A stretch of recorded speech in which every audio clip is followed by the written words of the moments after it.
balik lagi bersama aku Ayu dan juga Putri Andriana. cuma di Items Informasi ke teman-teman milenial di Mata Milenial Indonesia TV, Matanya Indonesia. Dan kalau tadi kita udah ngomongin film-film apa aja yang bercerita tentang guru, masih dalam rangka memperingati Hari Guru Nasional, kita di segmen ketiga akan bahas tentang perbedaan pendidikan Indonesia zaman dulu dan zaman sekarang. Nah, Put, ini aku nggak tahu sih ya, tapi ibu aku itu sering banget dulu cerita, katanya kalau misalkan dia nggak bisa jawab pertanyaan, itu ada guru killer yang biasanya langsung tangannya itu dipukul kayak tak gitu. Benar, pakai penggaris ini nggak sih? Pakai Penggaris yang panjang kan? Iya. Tapi di zaman aku, entah karena beda zaman atau gimana, udah nggak ada lagi kayak gitu. Kamu pernah nggak ngerasain kayak gitu? Enggak dong, pastinya. Kalau zaman aku nih ada guru kayak gitu, kalau nggak dilaporin, langsung bener-bener dipanggil ke ruangan kepala sekolah. Temen aku sih pernah ada yang mengalami kayak gitu, tapi itu misalnya kayak cuma disentil doang, tapi abis itu langsung dipanggil sama orang tuanya. Kayaknya generasi kita udah nggak bisa ya dididik dengan cara itu ya, udah berbeda gitu. Apalagi generasi zaman sekarang ya, Betul. yang pas pandemi COVID ini harus cepet banget adaptasinya. Sekarang apa-apa udah pakai online. Yang paling sedih tuh nggak ketemu sama teman sekolah. Padahal ya kalau di sekolah yang paling kita tunggu-tunggu adalah ngobrol, jam istirahat nongkrong di kantin, ya kan? Tapi sekarang apa-apa mesti online. Tapi aku penasaran deh, karena online gini ada yang cinlok nggak ya di sekolah? Gimana tuh ya? Coba teman milenial ada yang cinlok atau sekarang udah nggak ada cinlok? Bener juga, bener-bener. Apalagi yang baru masuk kuliah pas zaman pandemi. Berarti sampai sekarang nggak ketemu sama sekali kan? Iya. Nah, tapi siapa tahu ya kan sekarang ada sosmed.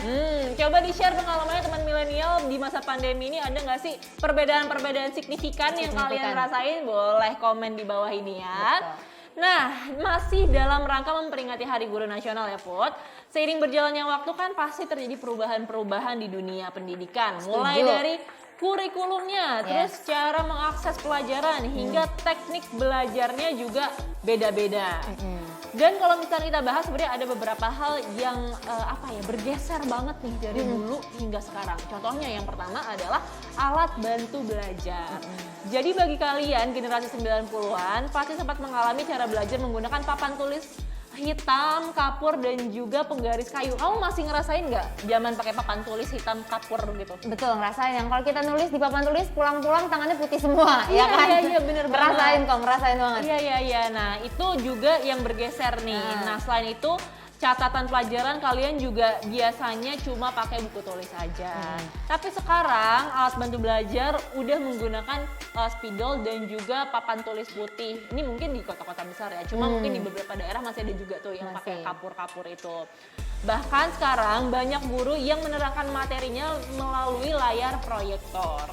Beberapa siswa pun diminta membawa laptop ke sekolah agar dapat mengakses pelajaran dan juga materi dengan mudah.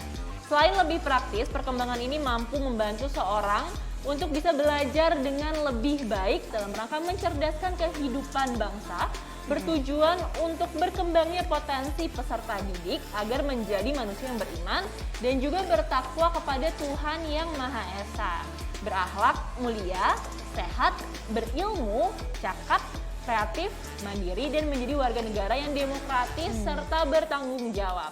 Dari undang-undang tersebutlah akhirnya melalui pendidikan, para siswa tak hanya memperoleh ilmu pengetahuan, melainkan mereka juga mendapatkan peningkatan kualitas karakter dalam setiap manusia agar memiliki budi pekerti luhur untuk kehidupan berbangsa. Iya, betul, setuju banget. Karena pembangunan karakter juga penting ya dalam pendidikan. Nah nih, terus ada lagi yang berkembang, tadi kan alat pembelajaran. Ini dalam segi materi pelajaran dan status sekolah juga mengalami perkembangan. Nah di Indonesia sendiri, status sekolah pun dibedakan menjadi berbagai macam. Namun status ini sebenarnya merupakan sebutannya informal lah ya. Ada yang berstatus nasional, ada nasional plus, dan juga ada internasional.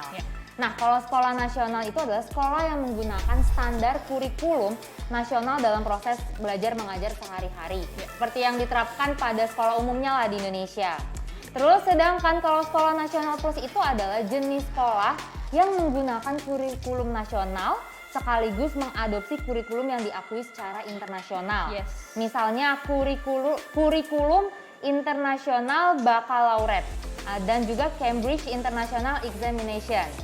Nah, kemudian sedangkan nih sekolah internasional itu adalah sekolah khusus bagi anak-anak para diplomat asing yang menggunakan kurikulum negara setempat gitu. Itu jadi dari segi statusnya tuh ada nasional, ada nasional plus sama ada internasional. Betul. Panjang sejarah pendidikan Indonesia itu udah ada berbagai kurikulum pendidikan yang pernah diterapkan, di mana dalam jangka 7 sampai 10 tahun itu pasti ada aja perubahannya.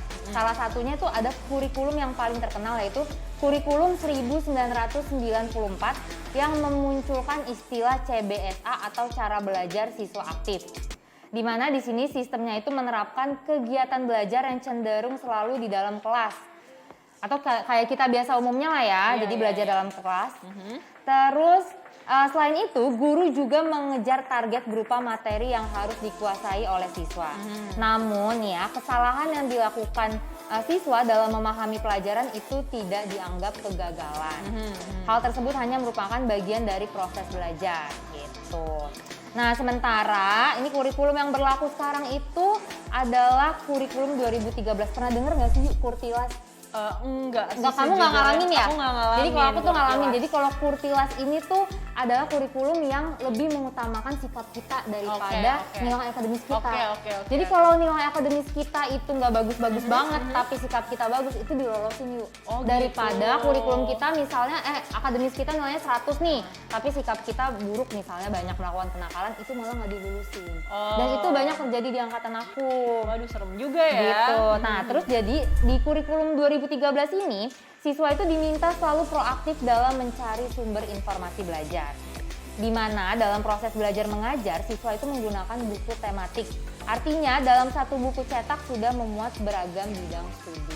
Karena cuma satu buku tapi banyak bidang studinya, jadi tuh lebih ini ya, lebih ringkas gitu, lebih simple. Karena dulu aku ingat banget Put, zaman aku SD kan badan aku kecil kan, masih kecil, masih kurus gitu kan.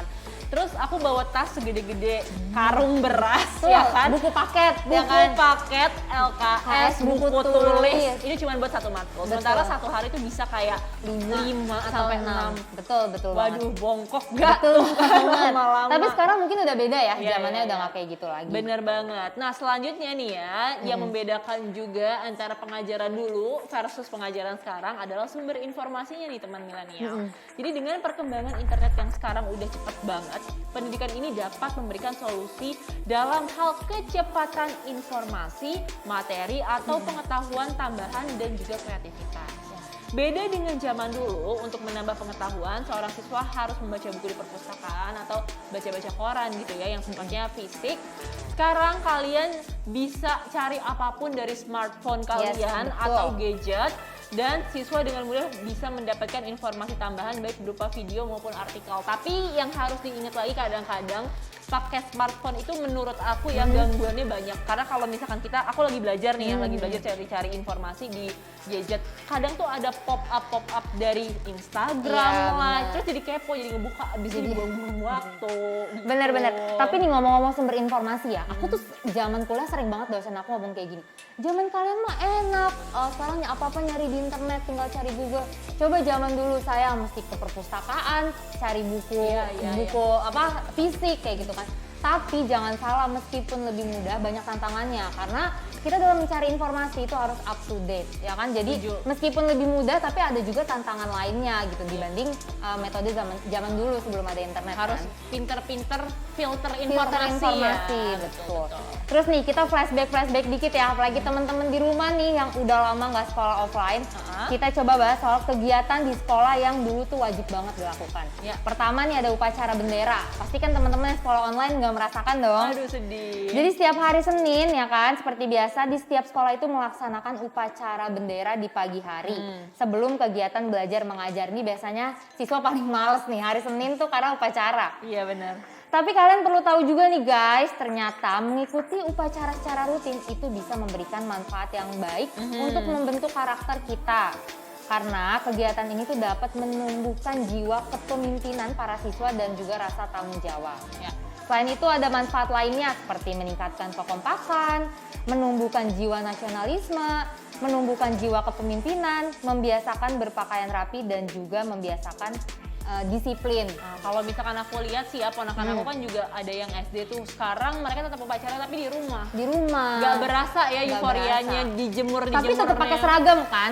Pakai Tetap. topi, pakai dasi. Cuman kan kayaknya kurang seru gitu ya. Iya. Belum yang didatengin guru-guru yang rambutnya panjang, yang duduk-duduk di belakang, ya kan? Iya, terus kalau misalkan kalian atribut yang gak lengkap, nanti habis upacara dipanggil, habis itu dijemur lagi di depan Iya, itu yang bendera. seru banget sebetulnya. Iya, yang nggak didapetin di sekolah online.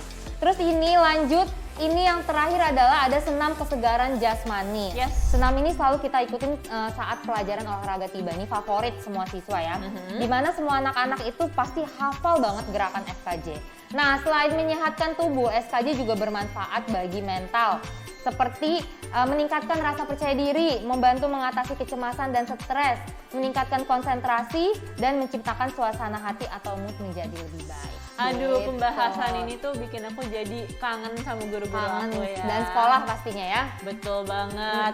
Tapi nggak terasa ya teman milenial, udah 30 menit Yes. kita nemenin kalian di episode kali ini. Sekali lagi selamat Hari Guru Nasional. Selamat Hari Guru untuk semua guru-guru di Indonesia dan juga pasti buat kita semua ya. Betul banget. Dan sekarang waktunya aku Ayu Rahmawati dan juga partner aku. Putri Andriana untuk pamit undur Yes. diri. Tapi jangan sedih karena kita akan ngasih informasi seru-seru lagi di episode selanjutnya. Makanya terus saksikan program kesayangan kita, Items Informasi ke teman-teman milenial, pastinya hanya di Mata Milenial Indonesia TV. Matanya Indonesia. Bye-bye. Bye-bye.